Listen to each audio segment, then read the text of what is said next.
Hello student, ये आप लोगों का है यूनिट नंबर 7। नया यूनिट है आप लोगों का। और मेरी ये उम्मीद है कि आप लोगों ने सारे वीडियोस देखे होंगे और असाइनमेंट भी आप सभी ने कंप्लीट किया होगा। तो हम लोग आते हैं आगे की यूनिट में। तो आपका ये नया यूनिट है लेबर वेलफेयर लेजिस्लेशन, मतलब श्रमिक कल्याण अधिनियम। श्रमिकों के कल्याण के लिए क्या किया गया है, अधिनियम बनाया गया है। ठीक है, तो जानते हैं कि लेबर क्या होता है, श्रमिक क्या होता है। ठीक है, तो श्रमिक क्या होता है आप सभी जानते हैं कि आज के टाइम पे श्रमिक वो है जो अपने श्रम के दम पे, अपने परिश्रम के दम पे वो क्या करते हैं, काम करते हैं, तभी वो क्या कहलाते हैं, श्रमिक कहलाते हैं। ठीक है, और दूसरी बात ये कि जो श्रमिक है, आप लोग सभी जानते होंगे कि आजकल हम बिना कोई काम हम लोग श्रमिक के बिना कोई काम ही नहीं कर सकते। हमको चाहे छोटा काम हो चाहे बड़ा काम हो, हमको श्रमिकों की ज़रूरत पड़ती ही पड़ती है।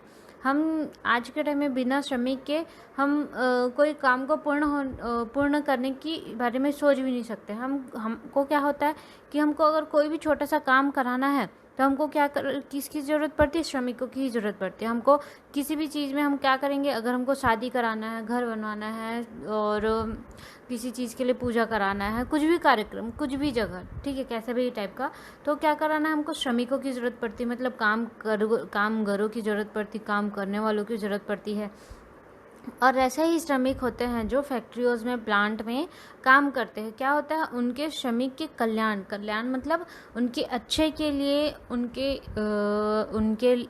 हक के लिए क्या किया गया, एक अधिनियम बनाया गया, उसी को कहा गया है श्रमिक कल्याण अधिनियम। तो आओ देखते हैं कि श्रमिक कल्याण अधिनियम का डेफिनेशन क्या बोलता है। ठीक है, तो श्रमिक कल्याण अधिनियम का इंट्रोडक्शन है कि औद्योगिक जगत में कारखानों के निरंतर विकास के फलस्वरूप उद्योगों में अधिक से अधिक लोग काम करने लगे हैं। मतलब क्या हो गया है, औद्योगिक जगत में जो भी कारखाना वगैरह रहता है, क्या होता है, आजकल कारखाना इतना ज़्यादा आगे बढ़ गया है कि वहाँ काम करने वाले लोगों की भी ज़रूरत पड़ती है। ठीक है, वैसे ही जिस हिसाब से कारखाने बढ़ते गए हैं, बहुत ज़्यादा फैलते गए हैं, उनका और ज़्यादा विस्तार हुआ है, उसी हिसाब से श्रमिकों को उनका क्या बोलते हैं हम, उनका हक नहीं मिल पाता है उतने अच्छे से। उनको जिस हिसाब से उनको मिलना चाहिए जो हक, वो क्या होता है, उनको नहीं मिल पाता है। उनसे श्रमिकों से मनचाहा काम लेना, मजदूरी भी कम से कम देना आदि प्रकार के उद्योगपति द्वारा श्रमिकों का शोषण होने लगा है। इस शोषण को रोकने के लिए तथा श्रमिकों के हित की रक्षा करने के लिए ही सरकार द्वारा कुछ कानून बनाए गए हैं। इन्हीं कानून को क्या कहा गया है, औद्योगिक अधिनियम कहा जाता है। इसके अलावा सरकार द्वारा श्रम कल्याण की भी स्थापना की गई है। सरकार द्वारा कामगारों के कल्याणार्थ निम्नलिखित श्रम और औद्योगिक कानून बनाए गए जो निम्नानुसार है। मतलब कि श्रमिकों के हित के लिए, उनकी रक्षा करने के लिए, उनको उनका हक मिल सके। और कई बार क्या होता है, कोई प्लांट के जो मैनेजर रहते हैं, जो वो रहते हैं, ठीक है, जो प्लांट चलाते हैं, वो लोग क्या करते हैं, उनसे बहुत ज़्यादा टाइम तक काम करा लेते हैं, ओवरलोडेड तक, एक्स्ट्रा टाइम से ऊपर भी वो लोग काम करा लेते हैं, लेकिन उनको उतना फीस नहीं देते हैं। वो लोग क्या करते हैं, श्रमिकों को दबा के रखते हैं। इसीलिए आजकल आपने देखा होगा कि श्रमिकों का भी एक ग्रुप बन गया है, श्रमिक ग्रुप ऐसा करके कुछ रहता है, जिससे वो लोग क्या करते हैं, अगर उनके मन का कुछ काम नहीं होता रहता है तो क्या करते हैं, वो लोग स्ट्राइक करने लग जाते हैं, वो लोग काम बंद कर देते हैं। जब तक उन लोगों के मन के हिसाब से उनकी बातों को नहीं माना जाता है तो श्रमिक क्या करते हैं, पूरे धावा बोलने लग जाते हैं कि हमारे मन की बात मानो, हमारी बात को समझो। क्योंकि उन लोगों को कोई भी अगर प्लांट, कोई भी फैक्ट्रीज वगैरह होती ना, तो वहाँ सबसे ज़्यादा काम कौन करता है पता है, एक श्रमिक ही सबसे ज़्यादा काम करते हैं। मतलब क्या होता है, जो बड़े लेवल के जो अधिकारी रहते हैं वो तो काम करते ही करते हैं, लेकिन उनसे जो सबसे नीचे लेवल का जो नीचे जो काम करते हैं उनको क्या बोलते हैं, श्रमिक बोलते हैं। और वो श्रमिक ही हैं जो एक बड़ी फैक्ट्री को, जो बड़े प्लांट को, सारी चीज़ों को क्या करते हैं, वो चला पाते हैं, लेकिन कभी कभी उनके हित का या उनके कल्याण के लिए काम नहीं होता है। इसलिए ये श्रमिक कल्याण अधिनियम बनाए गए। ठीक है, तो श्रमिकों के कल्याण के लिए सरकार द्वारा कामगारों के लिए बहुत सारे निम्नलिखित कानून बनाए गए हैं। उन कानूनों के नाम देखते हैं। तो पहला कानून है आपका कारखाना अधिनियम 1948। उसके बाद फिर अच्छा हाँ, एक चीज़ और बताऊंगी मैं ज़रूर कि जो भी चीज़ें हैं ना, आप लोगों को इसको ज़रूर याद रखना पड़ेगा कि ये सारी चीज़ें अधिनियम के बारे में दिया गया है, उसको क्या करना है, आपको एकदम से याद करना है, एकदम आपको अपने माइंड में पूरा बिठा के रखना है कि ये सारे अधिनियम इसी सन में आते हैं। क्योंकि ये जो अधिनियम वगैरह है ना, वो आपको क्वेश्चन में ज़रूर पूछने को आता है कि श्रमिक कल्याण अधिनियम कौन से सन में बनाया गया था, श्रमिक क्षतिपूर्ति अधिनियम कौन से सन में आया था, या 1923 में कौन सा अधिनियम पारित किया गया था। ऐसे टाइप के बहुत सारे क्वेश्चन क्या होते हैं, बन के आते हैं।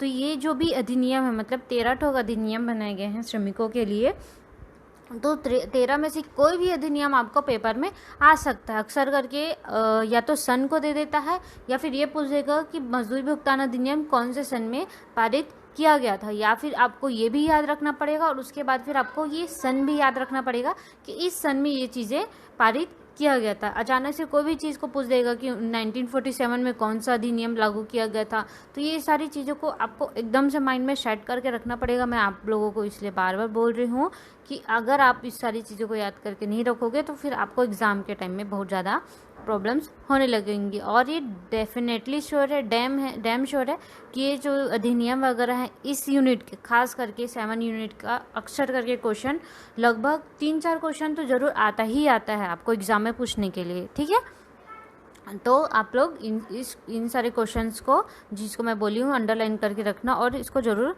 रिपीट करना। ठीक है, तो फिर हम लोग देखते हैं कौन कौन से अधिनियम श्रमिकों के लिए बनाए गए हैं। तो पहला है कारखाना अधिनियम 1948, श्रमिक क्षतिपूर्ति अधिनियम 1923, कर्मचारी राज्य बीमा अधिनियम 1948, नियोजन स्थायी आदेश 1946, मजदूरी भुगतान अधिनियम 1936। अच्छा, कारखाना अधिनियम मतलब कारखानों के अंदर अगर कोई काम किया जा रहा है तो उसके लिए क्या किया गया, अधिनियम बनाया गया। मतलब आप एक स्टेप बाय स्टेप देखते जाएंगे, इन सारी चीज़ों के लिए क्या किया गया, एक अधिनियम बनाया गया। उसको जब आप पढ़ते जाएंगे ना तो उसी में ही समझ आ जाएगा। जैसे कि श्रमिक क्षतिपूर्ति मतलब अगर किसी श्रमिक को कोई भी तरह का नुकसान हो जाता है तो उसके लिए एक अधिनियम बनाया गया जिसको बोला जाता है श्रमिक क्षतिपूर्ति अधिनियम। तीसरा है कर्मचारी राज्य बीमा अधिनियम।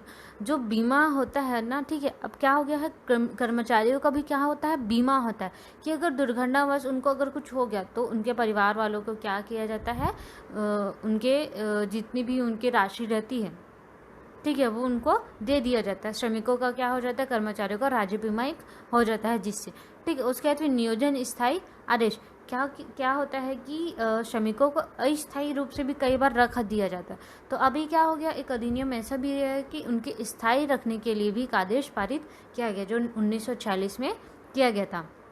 उसके बाद फिर मजदूरी भुगतान अधिनियम, मजदूरी के हिसाब से जो भी आप मजदूरी लोगे उसके हिसाब से क्या करना पड़ेगा, आपको उसका भुगतान भी करना पड़ेगा, जो अधिनियम आपको 1936 में पारित किया गया था, ठीक है। उसके बाद फिर नेक्स्ट है आपका प्रस्तुति लाभ अधिनियम जो 1961 में किया गया था। प्रस्तुति लाभ अधिनियम मतलब होता है कि अगर कोई महिला कामगार है, महिला श्रमिक है, तो अगर उसकी प्रस्तुति की समय है तो क्या किया जाता है, प्राइवेट सेक्टर में जब तक कि वो उनकी छुट्टी रहती है उनका सैलरी काट दिया जाता है, उनको सैलरी नहीं दिया जाता है, ठीक है। तो इसमें क्या है कि प्रस्तुति को भी इस चीज़ का लाभ होना चाहिए भी, अब वो ज़बरदस्ती तो नहीं बैठी है। तो क्या होता है, इस अधिनियम के थ्रू जो भी प्रस्तुता महिला रहती है उनको उनके वेतन का आधा हिस्सा जब तक वो अपने प्रस्तुति से वापस लौट नहीं आती तब तक उनको दिया जाता है। वो अधिनियम 1961 में पारित किया गया था। उसके बाद फिर है न्यूनतम मजदूरी अधिनियम 1948, औद्योगिक विवाद अधिनियम